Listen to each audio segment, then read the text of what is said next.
உன் பிள்ளை சின்ன கல் உள்ள போச்சுன்னா தொண்டையை பிடிச்சி இழுக்கிறிய, இல்லைன்னா குப்பரை பத்து பாவான்னு தள்ளுற. ரட்சிக்கப்பட்டாச்சு. இப்போ ரட்சிக்கப்பட்டு நம்ம பாவியா இருக்கும்போது ரட்சித்தார். இப்போ தேவனுடைய பிள்ளை ஆயிட்டீங்க, நீதிமான் ஆயிட்டீங்க. இப்போ நீதிமான ஆன பிறகு உங்களை கொண்டு போய் எப்படி அவர் என்ன பண்ண போறாரு, எடுத்துன்னு போய் எப்படி நரகத்தில் போடுவாரு. தேவனுடைய சிருஷ்டிப்புல மனுஷனுக்கு வைத்திருக்க திட்டம் என்னன்னா,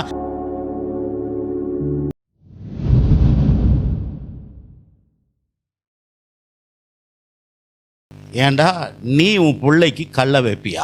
அப்போ நான் வந்து உனக்கு பிரச்சனையை கொடுப்பேன்னு சொல்லிட்டு எப்படி நீ நம்புற? உனக்கு நான் பிரச்சனையை நான் தான் கொடுத்துருக்கேன், எப்படி நீ நம்புற? உன் பிள்ளை சின்ன கல் உள்ள போச்சுன்னா தொண்டையை பிடிச்சி இழுக்கிறிய, இல்லைன்னா குப்பரை பத்து பாவான்னு தள்ளுற. கொஞ்சம் சிந்திங்க, கொஞ்சம் யோசிச்சிங்க. அப்படின்னா அப்போ தேவன் யாரு? நீ என்ன சாப்பிட்டாலும் சாப்பிட்டுக்கோ அப்படின்னு விட்டுருவாரு? விட மாட்டாருங்க. அவர் வந்து கண்ணும் கருத்துமா நம்மளை பார்க்குறாரு. அப்படிப்பட்ட தேவன் அவர். அப்போ பாருங்க, அது பார்த்தோம். பிறகு கடைசியாக பார்க்காத விட்டுட்டோம். இப்போ நம்ம பார்ப்போம். ரோமர் புஸ்தகம் 5ஆம் அதிகாரம். அங்கேயே ஸ்டார்ட் பண்ணிவிட்டு அதுக்கப்புறம் திருப்பி ரெண்டாவது பாயிண்ட்டுக்கு வருவோம். ரோமர் 5ஆம் அதிகாரம் 5, 8, 9 வாசிக்கிறேன். நாம் பாவிகளாய் இருக்கையில் கிறிஸ்து நமக்காக மரித்ததினாலே தேவன் நம்மேல் வைத்த தமது அன்பை விளங்க பண்ணுகிறார். இப்படி நாம் அவருடைய இரத்தத்தினாலே நீதிமான்களாக்கப்பட்டு இருக்க, கோபாக்கினைக்கு நீங்களாக அவராலே நாம் ரட்சிக்கப்படுவது அதிகம் நிச்சயமாமே. பாருங்க சொல்றாரு, எப்படி நம்ம ரட்சிக்கப்பட்டோம்? பாவிகளாய் இருக்கையில். 8ஆம் வசனம், நாம் பாவிகளாய் இருக்கையில் கிறிஸ்து நமக்காக மரித்ததினாலே தேவன் நம்மில் வைத்து தமது அன்பை விளங்க பண்ணுகிறார். எப்படி கடவுள் இந்த காலை வேளை புரிஞ்சுக்கணும்.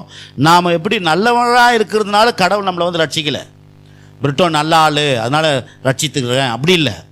பாவிகளாக இருக்கும்போது அக்கறமாக இருக்கும்போது, கடவுளை தேடாத இருக்கும்போது, தேவன் யாருன்னு தெரியாத இருக்கும்போது வந்து என்ன பண்ணாராம்? பாவிகளாக இருக்கையில் கிறிஸ்து நமக்காக மரித்தார், தேவன் நம்மேல் வைத்து தமது அன்பை விளங்க பண்ணுகிறாராம். பிறகு இப்படி நாம் அவருடைய ரத்தத்தினாலே ரட்சிக்கப்பட்டாச்சு. இப்போ ரட்சிக்கப்பட்டு நம்ம பாவியாக இருக்கும்போது ரட்சித்தார். இப்போ தேவனுடைய பிள்ளை ஆயிட்டீங்க, நீதிமான் ஆயிட்டீங்க. இப்போ நீதிமான ஆன பிறகு உங்களை கொண்டு போய் எப்படி அவர் என்ன பண்ண போறாரு, எடுத்துன்னு போய் எப்படி நரகத்தில் போடுவார், எப்படி உன்னை நரகத்தில் போடுவாருன்னு கேட்குறாரு. இப்படி நாம் அவருடைய ரத்தத்தினாலே நீதிமான்களாக்கப்பட்டிருக்க, கோபாக்கினைக்கு நீங்களாக அவராலே நாம் ரட்சிக்கப்படுவது அதிகம் நிச்சயமாமே. அவர் கண்டிப்பாக என்ன பண்ண மாட்டார், நம்மள கோபாக்கினையிலே தள்ள மாட்டார். ஆனால் கோபாக்கினையில் நாமளே தான் போய் உழுவோம். ஏன்னா அவருடைய உபதேசத்தை நம்ம விசுவாசிக்காமல் விட்டுட்டோமா, கண்டிப்பாக அவர் என்ன பண்ண, கோபாக்கினையை அவர் போட போகிறதில்ல. யாருமுக்கு அவர் கோபாக்கினை போட போகிறதில்ல. கோபாக்கினை போய் விழுறது யாருன்னா, அவன் வந்து டிசிஷன் எடுக்கிறான். நான் கடவுளுடைய ராஜ்யத்துக்கு போக போகிறதில்ல, நான் கோபாக்கினைக்கு போக போகிறேன்றத அவன் டிசிஷன் எடுத்து தான் போகிறான ஒழிய, எந்த பாவியும் எந்த துன்மார்க்கனையும் தேவன் கொண்டு போய் எதில் போடுறதில்ல, நரகத்துக்கு போடுறதில்ல. ஏன்னா நரகத்தை யாருக்கு உண்டாக்கி வச்சுக்கிறாருன்னா, பிசாசுக்கும் பிசாசுடைய தூதர்களுக்கு தான் உண்டாக்கி வச்சுக்கிறாரு. அப்போ மனுஷன் அதில் போய் விழுறதுக்கு காரணம் என்னென்னா, அவருடைய பேச்சை கேட்காதனால அவனே போய் விழுறான். ஹலோ, இருக்கிறீங்களா இல்லையா? அதை தான் இங்கே சொல்கிறாரு.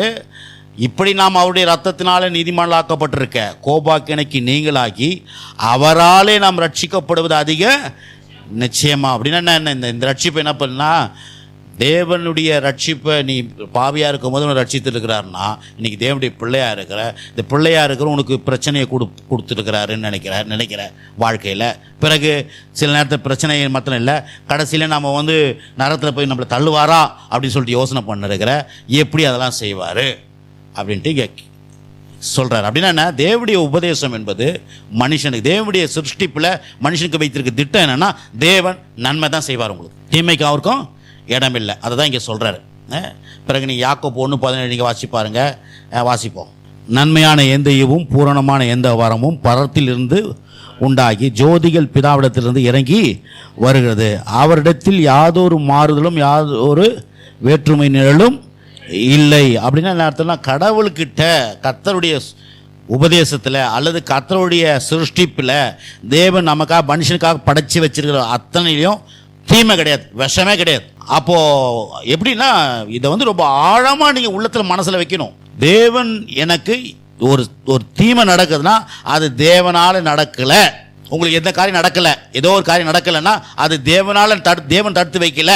வேற ஏதோ தடை, வேற எந்த தடை, எதுலேயோ ஒரு தடை இருக்குது. அது தேவனிடத்திலிருந்து இல்லை. அது ஒன்று பிசாசு தடுக்கலாம், ஒன்று நம்முடைய நம்முடைய நம்முடைய சக நண்பர்கள் தடுக்கலாம், அல்லது நீங்களே தடுத்துனுக்கலாம். 3 பாயிண்ட் தான். ஒன்று உங்கள் மூலமாக தடை, இன்னொன்று பிசாசுண்டின தடை, மூன்றாவது உன்னுடைய எதிரியாக இருக்குன்னா யாராக இருக்கலாம் அது 3ஆம் நபர், அவர் மூலமாக தான் உனக்கு தடை. தேவன் உன்னை தடை பண்ணுறது கிடையாது. ஆமென்.